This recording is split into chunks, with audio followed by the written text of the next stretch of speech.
That means 4 years. After that, no business channel interviewed me.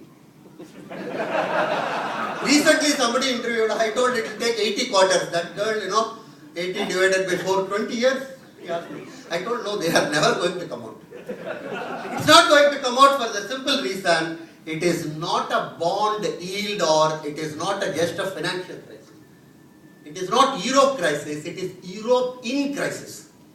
Let's be very clear about it. It's not just a bond matter or something. Why it is so? This is demographically they are having a massive problem. During First World War, 25% of the world population was Europeans. 25% of the world population was. Today around 11% and they are expected to become 2 to 3%. Disappearing from the map. I tell my grandchildren, you are all fortunate. You don't have to mug up capital of Norway is what, capital of Hungary is what. Read it. It's all gone. Europe is gone. Don't worry about it. It's only two, North America, same problem. North America is of course like Bangladesh for India, they have this Mexico and others. Continuous supply of labor. All debate is going on how to stop it, one fellow told me in Washington, you have to build a wall around. I asked him, who is going to build that wall? Mexicans will build that wall and they will be on this side of the wall after that. Where are white Americans to build walls today? There are no white Americans who can build walls. I am sure you will agree with me. Right? So there is a huge demographic crisis facing them. We should recognize that. Numbers are becoming less and less. You go to Europe today, you will find all the brown collar work. Garbage removal, your luggage being lifted, taxi driver. Every one of them is from outside. All the grape picking people, everything. Brown collar, slowly blue collar. All of them are outside people. And they have a massive demographic crisis. And the demographic crisis adding fuel to the thing is anti-migration feeling. And substantial number of migrants are believers in Islam. So that is also creating another dimension of the major issue for them. So this is not only that, what other thing? It's a huge breakdown of family and marriage.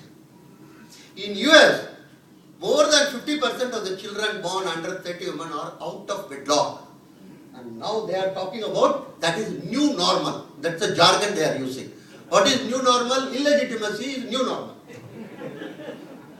My niece in California says in another 10 years, in a class of 60 students, 5 only will be, I shouldn't want to use the word, 5 only will be non-bastards. 55 will be, so these 5 have to feel ashamed actually. They will ask, do you know exactly your father is married? Yeah, my father is. My mother is also married. You see the nature of the crisis. We are all laughing, but it's a huge dimensionality of the problem is, it's a total breakdown of society and family. That is the core of the issue. UK, for instance, their own finance minister announced, we have more households than TVs, than fathers. There was a writing, last year you might have read in the paper, everybody was writing on the street and other thing. The word used by the ex-finance minister was, the sovereignty of the family is completely destroyed. Nobody to tell the parents, to tell the kids, you can't go and write in the street. When for 5 days, every shop was looted, Dr. San will be knowing about it. There is only one shop which was untouched, that is a bookshop. That is where we have landed ourselves in this. It's a huge, let me make it very clear, it's a huge civilizational crisis. It's not a crisis of some, bond yield is 6.3% or 6.7% or something. That is what I think we have to be. Spain jobless rate, no. Let me tell you, my concern is there is going to be really social turmoil in Europe within the next maybe an year or two. It's going to be a massive, and we will be, as Hindus, sucked into that. And we are always ready. Whenever there is a problem, we will go first. Stand in the front. Other fellows will stand in the back. That's what is going to be. 50% unemployment in 16 to 24. That's what is called youth. Of course, in India, up to 50, you are called youth. That is separate issue. You know, youth leaders in India are all around the 55 and it's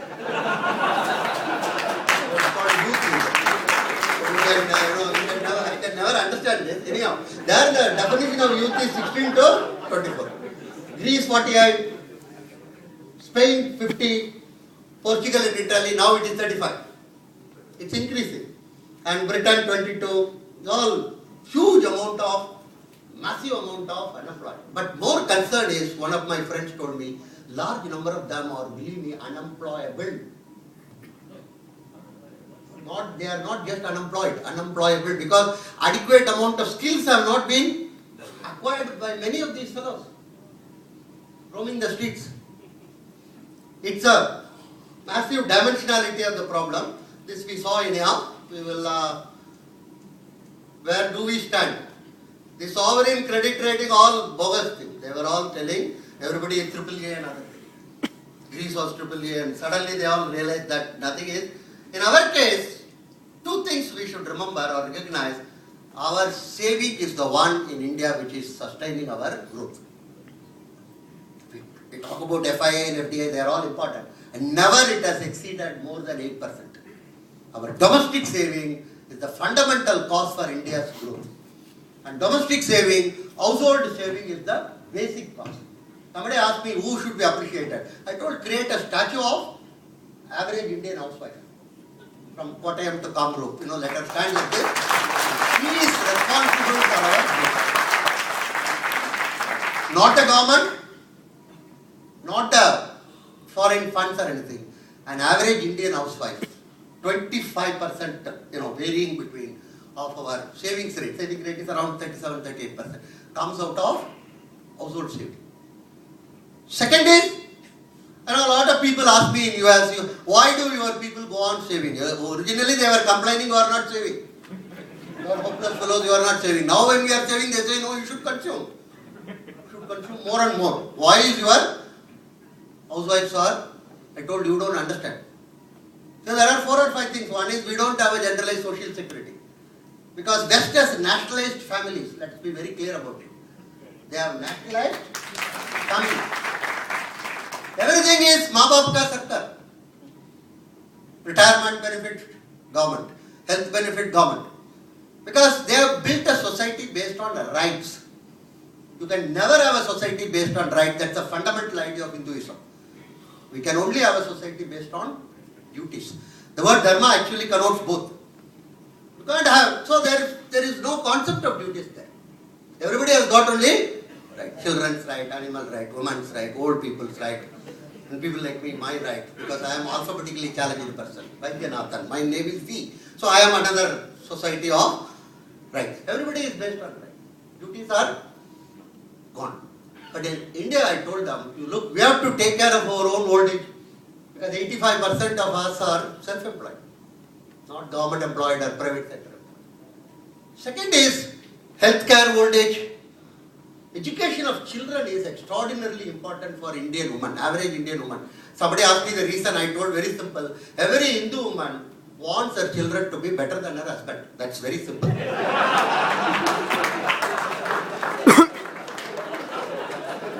You don't believe that? You go and check with your... Because she knows this man cannot, nothing can be done to him. He's a hopeless fellow. At least let my children be. That is what I call one way to take vengeance on these useless fellows. Right?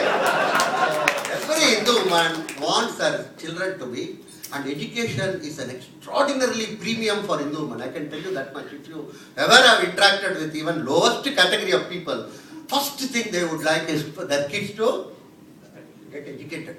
Somewhere or other. Unfortunately, because of government policies and other things, a lot of spurious institutions have cropped up in India. Bogus thing where they put the tie and huge fees charged. But even that they send the children. And last but not least is the samskars. Death, birth, various things of relatives. All these you have to spend money. And lower you are in the social income hierarchy, more you spend actually.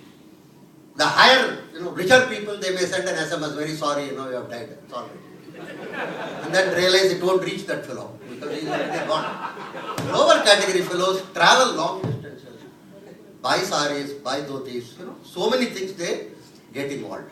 So all these reasons, our women folks save a lot. And I don't think there is anywhere near it's going to come to a end. So that is the fundamental. Second is, our production is for us. My Chinese colleague at Shanghai, she always says we have a joint project. She says in China, it is the goods made in China. In India, it is goods made for India. There's a lot of difference between the two. We make goods, but not for our, it goes out. We get money. In your case, you make goods and so our domestic market is very, very large. And that is what is absorbing all our outputs.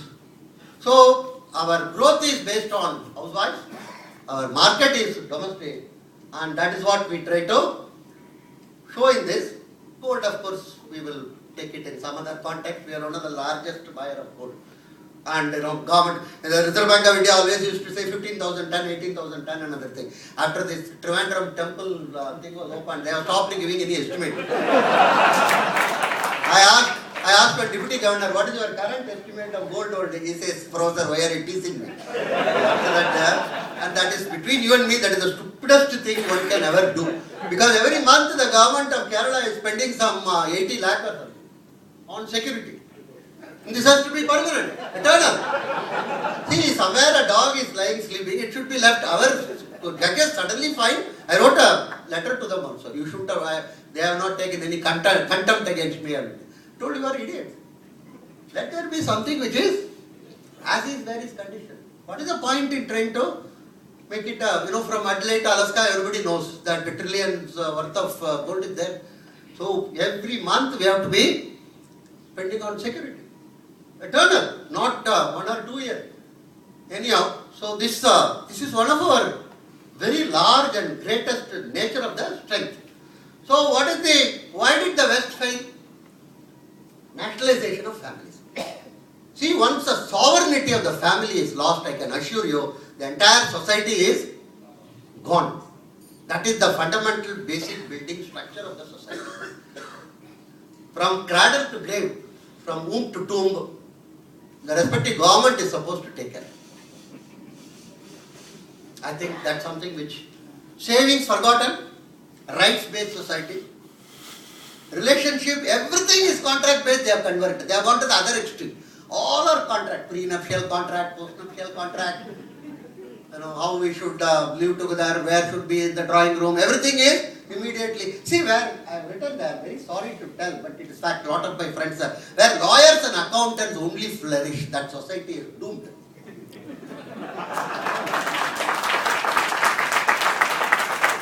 I didn't want to include doctors, some of them are good friends of mine. Okay? So I thought I will. Lawyers flourish there for everything. Children to parents, husband to wife, right? All are contract based. Relationships are gone. Multiculturalism has failed. Hundreds of people have, multi, all, nothing is, nothing has come out of that because it's a flawed type of a system they wanted to encourage or develop over the last 25. That's a, left liberal type of an idea, that, everything will, because it is based on tolerance. We are different. We base it on acceptance. Others don't accept. That is a different issue. But at least we accept it.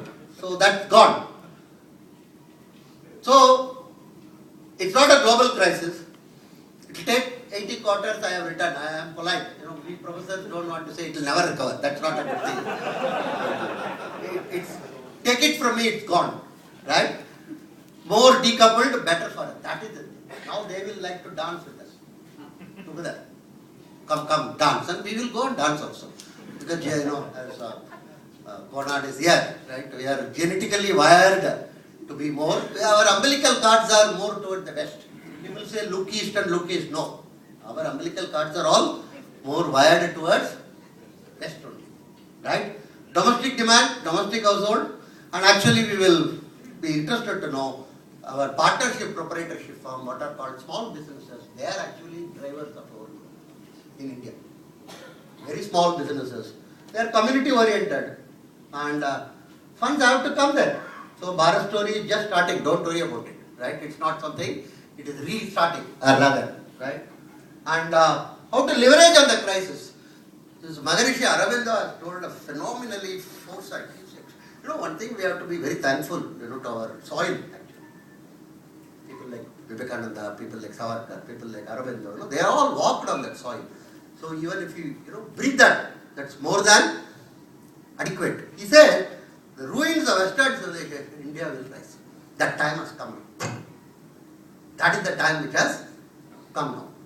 The next 15 to 20 years. So there are three major fights going on. One is within those Abrahamic, they call it civilization. I don't appreciate that word, but I am also using it. Right? It's not really civilization. It's some sort of a desert fights. All of them are fighting with each other. That's fine. They will finish off. Right? Between them and others, that is what we are concerned about. But there is a third one, which is also we have to be very cautious. Modernism versus. This is what is also to be the major challenge. Because in the name of what one can call modernism, what is being imposed is actually the Western notions of family, Western way of living, and that's going to be the major challenge which you have to, as we become more and more what you may loosely call prosperous and more better off, we may try to completely go for what is known as the modernism. Now our challenges are very simple, sir. Our economy is feminine. Asian economies are all feminine economies. European economies are all masculine economies. My book is coming in December, kindly buy that. Right? On feminine, how we are feminine economies. Of course, Middle East economy are all asuras. They are Rakshasa economy. That is not we are talking only about among human beings. Devas. So feminine and we are eco-friendly. We have communities, Vishnais who will give their life to protect trees. You will not find anywhere in the world a huge number of communities who will will die for trees. I am sure a lot of you would have heard about that community. They are everywhere in the part of the thing. And feminine economics are always eco-friendly. Because they understand environment much better than any one of us actually. So that is the family oriented. That is what is getting hurt now. Community and family orientation is getting. And relationship based, that is again getting. So these are what I would call the alert type of points which we should be think about. So we are in a tilting point, or we are in a stage in which a huge tectonic change is taking place. Europe is finding massive amount of crisis. US is in crisis. And Asia is re-emerging as a very major market. I think Hindus have to think about how to leverage on it, how to shape this. Because we have, according to me, it is not just an opportunity. We have a major amount of challenge on our hand, because we have to formulate policies which will facilitate reordering this globe. In other words, our responsibilities are much higher. Because once you get economically well off, the first question Hindus will be asked is, what is your world view, or what they call in the German language, Welt and Schule. How do we like us, all of us to? So we have to have a larger responsibility. In other words, our legacy on our shoulders is make us much more serious in terms of looking at how to reorganize and restructure the universe on Hindu terms. Thank you, sir.